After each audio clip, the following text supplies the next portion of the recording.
अस्सलाम वालेकुम। आप लोग सब कैसे हैं? खैरियत से हैं? कल तो यहाँ पर बहुत गर्मी थी, यानी कि 24 था, लेकिन यहाँ पर क्योंकि अभी ठंड ज़्यादा होती है तो हम लोग को 24 भी ज़्यादा लगता है। लेकिन शुक्र है कि आज मौसम अच्छा है।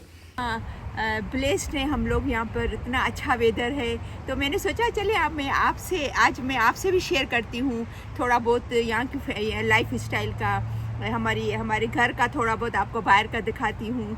और यहाँ कनाडा में हमारी लाइफ कैसी होती है, स्पेशली जो हमारे देसी लोग हैं उनके बारे में आपको थोड़ा बताऊँगी। मौसम है तकरीबन 20 सेंटीग्रेड। सबसे पहले तो मैं आपको यहाँ की जो हमारे दरख्त है पीछे, तो ये देखें हमारे पीछे बहुत बड़ा ये दरख्त है, इसकी छाँव उतनी प्यारी है। हालांकि अभी तो सूरज नहीं है, मेरे ख्याल में तो सूरज को ये, क्योंकि बादल देखें, आप देख सकते होंगे आसमान में, ये देखें बादल, इतने अच्छे बादल छाए हुए हैं। हालांकि जुलाई का महीना है, लेकिन फिर भी देखें कितने अच्छे बादल हैं और इतना खूबसूरत प्यारा सा है मौसम। और गर्मी भी होती है तो इतनी एक्सट्रीम हरू भरू नहीं होती है कि इंसान बर्दाश्त नहीं कर सके, क्योंकि अभी काफ़ी टाइम से हम लोग यहाँ रह रहे हैं तो हमें ज़्यादा थोड़ी फील होती है। क्योंकि ये हमारे घर का बैक साइड है, तो देखें ये हमारा जो बाउंड्री है यहाँ तक देखें। और ये घर के बाहर भी इतने बड़े बड़े दरख्त हैं। ये बराबर वाले का दरख्त है जो कि हमारे घर के बराबर में रहते हैं। ये वाइट पीपल हैं, लेकिन बहुत अच्छे प्यारे लोग हैं। देखें, हमने क्योंकि जगह थी तो मुझे अच्छा लगता है उगाना, प्लांट्स उगाना बहुत अच्छा लगता है। तो हमने स्ट्रॉबेरी के प्लांट लगाए हुए हैं। ये देखें, मैंने कल निकाल के बच्चों को दी थी स्ट्रॉबेरी। फिर ये टोमेटो है, टोमेटो लगे हुए हैं, अभी पके नहीं हैं लेकिन कच्चे हैं अभी। और ये भी टोमेटो का दरख्त दूसरा है। और ये पुदीना है, देखें पुदीना, मिंट। और ये जो है वो रासबेरी है, रासबेरी का दरख्त है। ये देखें, ये आपको रेड नज़र आ रही है, ये देखें रासबेरी है, रासबेरी। और ये जो है वो एप्पल का दरख्त है हमारे घर में। ये हमारे घर की बैक साइड है, इसमें ये देखिए मैंने आपको दिखाया था वो बराबर वाली का दरख्त है एप्पल का। और ये हमारे घर में अंदर दरख्त है, अभी पके नहीं है एप्पल, अभी कच्चे हैं। ये देखिए माशाल्लाह। तो मोस्टली यहाँ पर सब लोग जिनके पास भी पीछे जगह होती है, 90% लोग अपने घरों में दरख्त लगाते हैं। तो मैं अपनी बहन की बेटी को भी बोल रही थी कि कोशिश करें कि फ्रूट का दरख्त लगाएं, ताकि वो आप उनका फ़ायदा ले सकें। राइट, फ्रूट होता है एटलीस्ट 4-5 महीना जो यहाँ पर हमारा समर होता है, तो उसमें फिर फ्रूट निकल आता है। मैं आपको हमारे घर के आगे का पोर्शन दिखाती हूँ। घर का आगे का वो है पोर्शन, ये देखें फ्लावर लगाए हमने माशाल्लाह। कितने किस्म के, 8-10 किस्म के फ्लावर्स हैं, ये देखें। और ये हमारा आगे मैंने पुदीने के प्लांट में, वो तो मैंने उसमें लगाए हैं दूसरे प्लांट में, ये पुदीना यहाँ आगे लगाया है। और एक तो ये है हमारे यहाँ पर 2-3 घर छोड़ के अपने इंडियन और पाकिस्तानी बहुत लोग रहते हैं। तो उनके पास उनके जो पेरेंट्स हैं वो बहुत ज़्यादा सब्जियां वगैरह उगाते हैं अपने घर में, फ्रूट उगाए हुए उन्होंने। तो यहाँ पर जो लोग हैं अपने देसी, गोरे भी करते हैं, प्लांटिंग बहुत करते हैं, लेकिन अपने देसी भी बहुत शौक से करते हैं।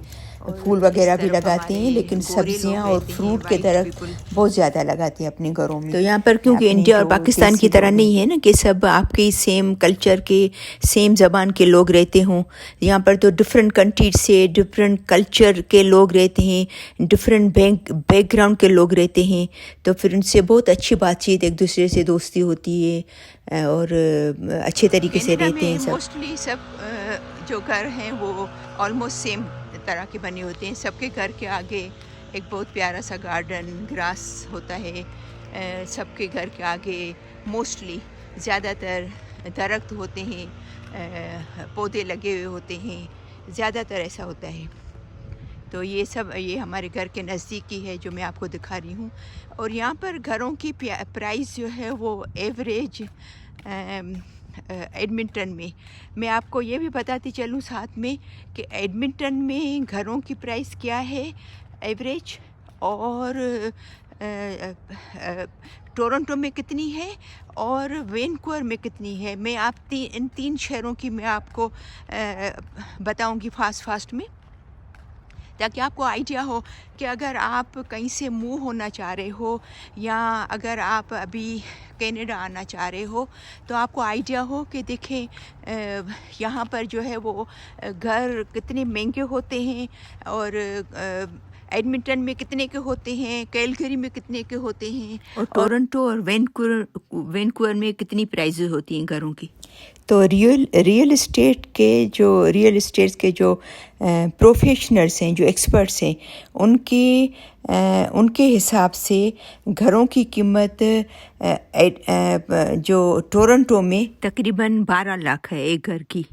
टोरंटो से थोड़ा ज़्यादा है वैंकूवर में, तकरीबन वहाँ पर अगर 12 लाख है तो यहाँ पर तकरीबन 13 लाख। और आपको सुन के ताज्जुब होगा कि एडमिंटन में जहाँ हम लोग रह रहे हैं, जहाँ की मैं आपकी ये घर दिखा रही हूँ, ये हम लोग एडमिंटन में हैं, तो यहाँ की कीमत कितनी टोरंटो और वैंकूवर से कितनी कम है, बहुत सस्ते हैं एज़ कंपेयर वैंकूवर और टोरंटो। तो यहाँ पर एवरेज जो है वो एक घर 4.5 लाख, ये मैं आपको एवरेज बता रही हूँ। तो आप अंदाज़ा कर सकती हैं कि कहाँ पर 4.5 लाख और कहाँ पर 12 और 13 लाख, यानी कि 3 गुना ज़्यादा, डबल से भी ज़्यादा।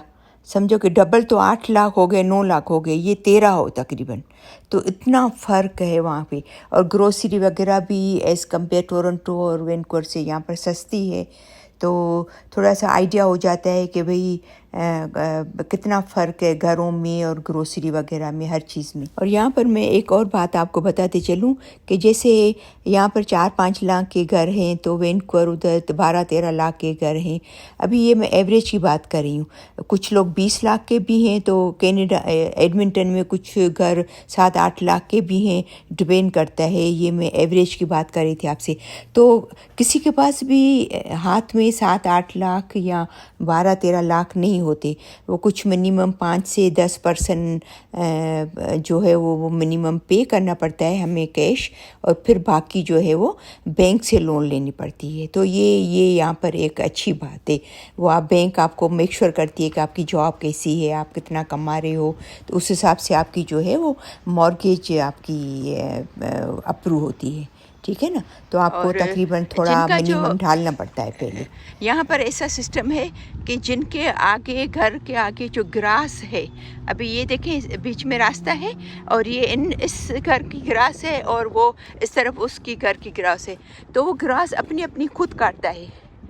ठीक है ना, अपनी घर की ग्रास खुद काटेगा, या वो उसको खुद को काटनी है तो काटे, या अगर किसी को हायर करे तो वो मंथली लेते हैं। बहुत सारे स्टूडेंट ऐसे होते हैं जो कि $7-8 में, $10 में आके स्टूडेंट ये काम बहुत करते हैं, क्योंकि उनकी एक्स्ट्रा इनकम हो जाती है, उनको पढ़ाई में काम आती है इनकम, उनको सपोर्ट मिलता है।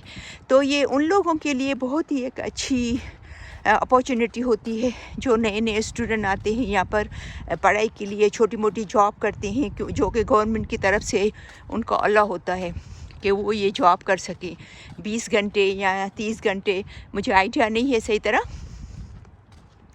तो ये जॉब भी करते हैं और फिर ये पार्ट टाइम करते हैं कि जैसे एक दिन में 3-4 घरों के उन्होंने ग्रास काट ली, तो एक दिन में उनको तकरीबन $50-60 या $100। तो अगर वो 10 घरों की ग्रास काटते हैं तो आप अंदाज़ा करें कि एक दिन में $100 कमा लिए। अगर एक दिन में $100 कमाए तो महीने के 3,000 हो गए ना, जो एक नॉर्मल इंसान यहाँ पर जो मिनिमम कमाता है, नॉर्मल जो रेगुलर लोग कमाते हैं, जो मिनिमम कमाते हैं, तो ये एक स्टूडेंट भी इतना कमा सकता है अगर वो थोड़े से एफर्ट करे, थोड़ी मेहनत करे। और फिर इसी तरीके से गाड़ियों का भी यही सिस्टम है कि जैसे 10,000 की गाड़ी ली या 20,000 की गाड़ी ली या 30,000 की गाड़ी ली, डिपेंड करता है कि आप कौन सी गाड़ी ले रहे हो, नहीं ले रहे हो या इस्तेमाल की हुई ले रहे हो या महंगी वाली ले रहे हो, या डिपेंड करता है। तो फिर आपको मिनिमम थोड़ा डालना पड़ता है गाड़ी के लिए, और फिर बाकी आपको बैंक आपको जो है वो लोन देती है। और यहाँ पर आपको पता है कि हर नेबरहुड में एक स्कूल होती है और एक बड़ा पार्क होता है एक नेबरहुड के बीच में, बहुत ही खूबसूरत। यहाँ पर लोग आके बैठते हैं, बच्चे खेलते हैं, लोग वॉक करते हैं, अपना टाइम स्पेंड करते हैं। सर्दी में तो कोई नहीं आता है, जाहिर बात है, स्नो होती है, लेकिन समर में तो हर नेबरहुड में एक बहुत ही प्यारा खूबसूरत पार्क होता है। तो बस मैं आपको लेके चल रही हूँ वहाँ पार्क दिखाने के लिए। ये बस हमारे घर से बस 3-4 मिनट की वॉक है। बस मैं अभी निकली हूँ घर से, तो ये सामने ही पार्क है। बस मैं आपको ये हमारे नेबरहुड के जो घर हैं वो मैं आपको दिखाती जा रही हूँ। तो यहाँ पर हमें बहुत इजी रहता है बच्चों को छोड़ना, और बच्चे आते हैं, जाहिर बात है वो गर्मियों में ही आते हैं, सर्दी में तो नहीं बाहर खेलते। तो ये पार्क है, देखें, ये इसका नाम है कोटा पार्क।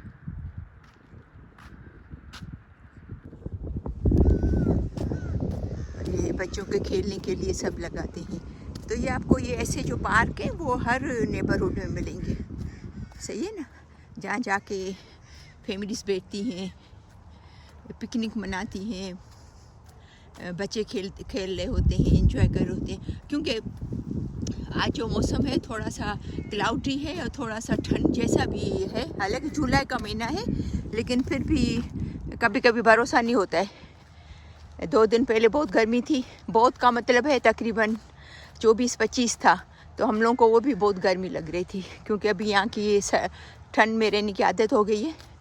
तो आज जो है वो अभी मौसम है 14 और क्लाउडी है, तो ठंड लग रही। ये देखिए, मैंने भी हुड्डी पहनी हुई है क्योंकि थोड़ा सा हवा और ऐसा लग रहा है। तो मैं पार्क में आई हूँ, तो यहाँ पर मुझे भी ये देखें, मेरे पीछे आपको मैं दिखाती हूँ। ये देखें बच्चों के खेलने का पूरा, देखा बच्चे यहाँ पर देखें, ये खेलने का बच्चों का। और यहाँ पर ये इस तरफ ये देखें बच्चों के ये झूले हैं लगे हुए, ऐसे 2-3, ये पूरे पार्क में ऐसे 2-3 झूले हैं बच्चों के लगे हुए। और आपने एक बात नोट की कि जहाँ पर खेलने की जगह है बच्चों की और झूले हैं, वहाँ पर रेत है, ताकि अगर बच्चे गिरें तो रेत पे गिरें तो उनको लगे नहीं, क्योंकि यहाँ पर सेफ्टी का बहुत ही ख्याल रखते हैं, चाहे बड़े हों चाहे छोटे हों, उनकी सेफ्टी का बहुत ज़्यादा ख्याल रखा जाता है। यहाँ पर ये छोटे बच्चों के लिए लगा हुआ है, ये जो झूले हैं ये छोटे बच्चों के लिए, जो थोड़े छोटी एज के हैं ना, उनके लिए है, जो गिर नहीं जाए। और यहाँ पर ये इनका खेलने का पूरा। तो ये आपको हर नेबरहुड में ऐसे पार्क मिलेंगे।